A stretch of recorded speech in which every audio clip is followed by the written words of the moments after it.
It has been a deadly night in Kyiv. The Ukrainian capital came under fire in a barrage of Russian missiles and drones.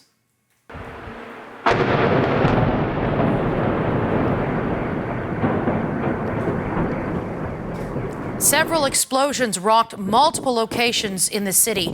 At least 8 people were killed, including a 6-year-old boy.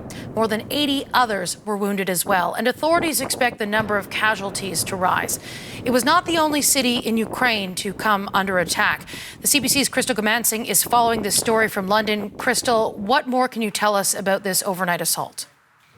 Katie, it was a very active night overnight across many areas of Ukraine, including the capital. Ukrainian President Volodymyr Zelensky saying attacks were also noted in Sumy, in Dnipro, and in Mykolaiv, but it was the capital, Kyiv, that saw the most activity. We do know at this hour more search and rescue efforts are underway. Those are happening right now. These are pictures coming into us from the capital. The president saying that firefighters and search and rescue teams still combing through the rubble of several residential buildings. The Interior Minister, Ihor Klimenko, saying that one of those residential high-rises suffered a direct strike by a missile.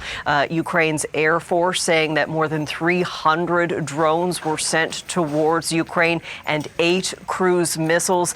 People having to go through the rubble, leave their homes. People who lived in these areas were actually reporting that they had heard the sirens, they went to shelters, they were, sheltering in place, and then got the all clear. They left those safe areas, went back into their homes, and then there was another round of strikes. We did hear from the mayor of Kyiv, Vitaly Klitschko. He had said that, among those who were killed, a child, but also he says that 9 children were wounded in the strikes. He says that would be the most children wounded in a single day since the full-scale invasion began.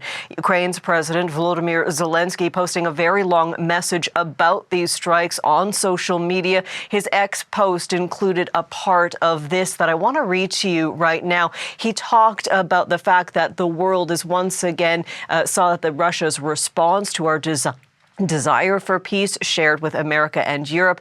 New showcase of the killings. This is why peace without strength is impossible. Katie, it's important to note that these strikes by Russia were the first ones since U.S. President Donald Trump changed that timeline. He had previously said he was giving Russia 50 days to move forward with peace talks. On Tuesday, while on Air Force One, he has reduced that timeline, saying he's only going to give Russia 10 days until he will impose sanctions against Moscow. That would mean come August 8th, those new sanctions could be put in place. He, however, on Tuesday said he's not sure if they will have the desired impact, but he says it is clear that Russia is not willing to move forward with peace at this point. And given what we saw overnight and this morning, these efforts are still underway with these attacks by Russia on several Ukrainian communities. Katie?